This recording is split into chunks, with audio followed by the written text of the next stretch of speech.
tu opinión la empezaste a pasar mal, te la hicieron sentir mal. A mí me impactó mucho, por supuesto, como a todo el mundo, la imagen esa la vi en el canal. Yo estaba invitado al canal y llegué y me desayuné con esa foto, con ese video. Me impactó mucho.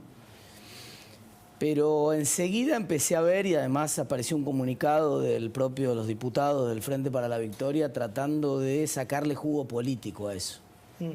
Sobre todo el fin de semana, ¿no? No, pero esto fue el propio jueves. El propio jueves salió comunicado. La cadena nacional de no había, todavía estaba temblando la mano del tirador cuando salió comunicado de los diputados del Frente para la Victoria diciendo que esto era consecuencia de una escalada de odio generada por la oposición y por los medios de comunicación, que sería la tesis que después, una hora después, un par de horas después, repetiría el presidente en la cadena nacional. Entonces lo que yo dije simplemente fue, no, esto no es así. Esto no es, y lo que yo sentí es que si no reaccionaba rápido, se instalaba un relato. Claro. Entonces era mi obligación, aunque pagara el costo, que obviamente pagué. Claro, fuiste uno de los pocos que en ese momento rompió rápidamente la decir, hegemonía. no, acá hay un relato, una intención de construir un relato de que la democracia está en peligro, la democracia no está en peligro, lo mismo que coincido con tu editorial. Está en peligro la democracia. No hay en grupos armados atentando contra la democracia o pensando que hay un sistema alternativo a este en ningún partido, como sí lo hubo en la historia argentina, en los 70, y de hecho la propia interna del peronismo. Sí, claro. Durante la democracia inclusive, había grupos armados dentro y fuera del Estado,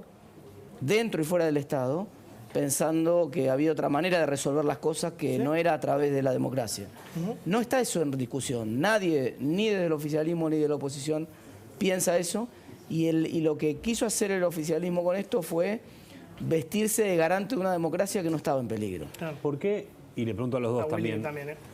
Todo el mundo pensaba que lo que vimos el jueves y la repercusión el viernes iban a disparar el dólar, iba a haber más incertidumbre económico. Y hoy bajó.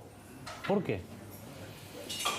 No, yo no, porque justamente ese es el tema. O sea, yo creo que es tan burdo todo, no cambia nada. No porque es que la vida en Argentina no es sigue que, normal. La lectura en general de la gente coincide con lo que al principio me tocó decir a mí, o dijo Johnny recién.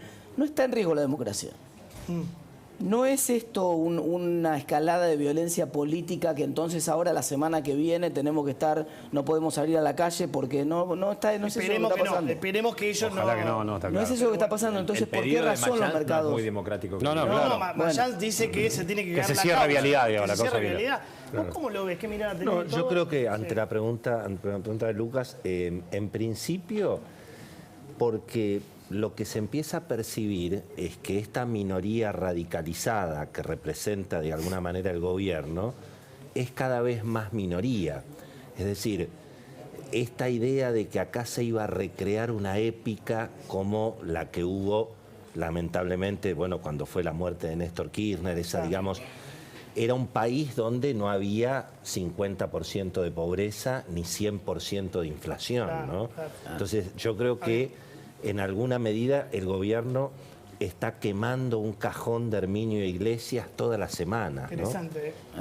Y eso significa que, digamos, hay una mirada, tal vez una expresión de deseo en el mundo económico, de que lo más probable es que el año que viene venga un cambio de signo político. Después están los problemas de la oposición, son otros problemas. Sí, claro.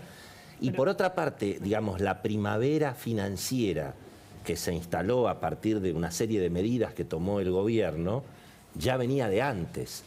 Y en alguna medida te diría que se puede profundizar con esta decisión que finalmente toma el gobierno, yo diría de empezar a devaluar. O sea, yo creo que el dólar soja es una devaluación por un mes, ¿no? Devaluaron por un mes. Sí, yo creo como el meme, devaluás sin decir que devaluás. Claro, exactamente. Y además, viste, cuando llegue el día 30, es el chiste del médico, ¿viste? El médico me dio 30 días de vida, como no le podía pagar, me dio 30 días más. O sea, yo creo que lo más probable es que el gobierno termine prorrogando esto, ¿no? Ahora, porque va a ser muy difícil ir para atrás. Vos como periodista, cuando hablan de la ley del odio y responsabilizan al periodismo de haber intentado asesinar a Cristina, ¿qué te genera? Bueno, por supuesto, esto es si querés, es una segunda vuelta mucho más dramática, pero al mismo tiempo, viste que las tragedias vuelven como comedias, ¿no? Como decía Marx. Entonces es como una segunda vuelta de la ley de medios. Pero más bizarra, ¿no? Incluso más agresiva.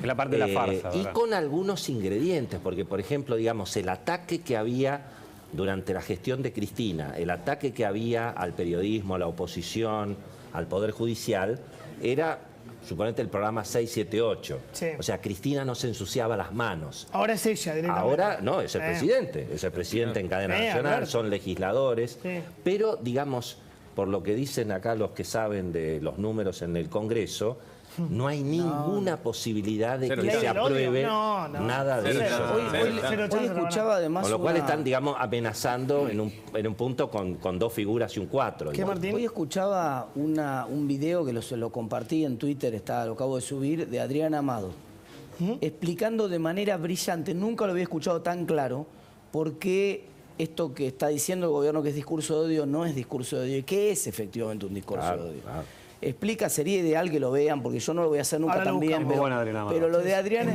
es brillante, porque lo que ella dice esencialmente es el discurso, la figura del discurso del odio que organizaciones internacionales reconocen, etcétera, tiene que ver con el ataque a minorías que no se pueden defender, que minorías de género, minorías religiosas, minorías étnicas. No es contra un gobierno. Es contra el poder. Claro. Nunca puede ser contra el poder. El argumento... Y además, perdón, criticar no es odio, informar no es odio, hablar de Lázaro Báez no es odio. Por supuesto, acá se quiere utilizar un debate que es que hay que darlo respecto del tema del odio, las redes, las minorías, se quiere utilizar eso para marcar gente, para apretar periodistas, para apretar opositores. Digamos. Pero eso es clave lo que dice Martín. Nunca el Estado es el débil. Claro, el Estado es el fuerte, no el débil. débil. Tiene que defender al resto de las minorías del poder del Estado. Es al revés. Muy bien, exactamente.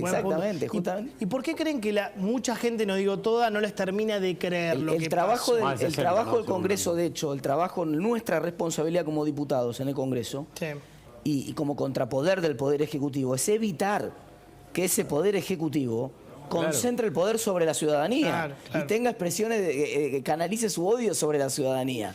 No que un ciudadano, como lo dice muy bien Adriana, por más violento que sea ese ciudadano, por más que grite, eso no es discurso de odio. Siempre está en minoría. Claro. Perdón que estamos pasados. Repito la pregunta. ¿Por qué no les terminan de creer alguna gente? Ahí la encuesta creo que va a 63%. Más de 60, sí. Lo del hecho, lo del episodio. Porque en boca del mentiroso lo cierto se hace dudoso.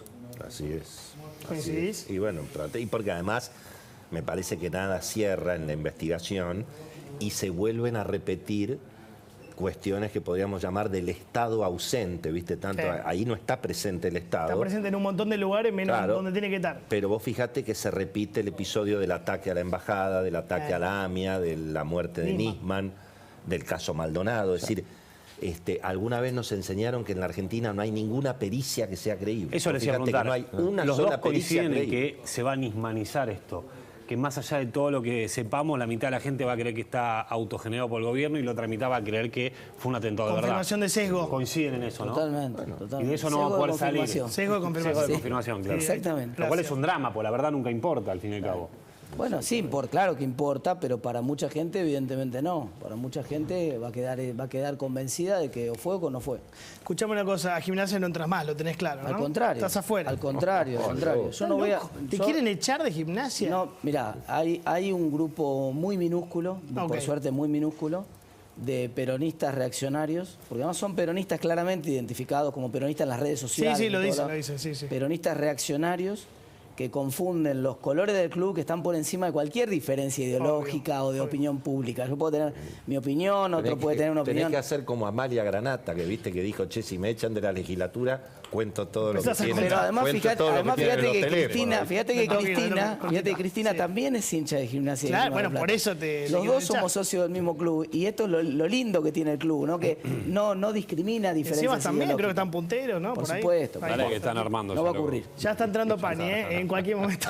Gracias. Las zapatillas, me están diciendo, es impresionante. Esto es nuevo, ya te apuran la nación y dale que hay que armar la escenografía. Chao, Willy. Chao, Falta gracias. respeto a los cobardes.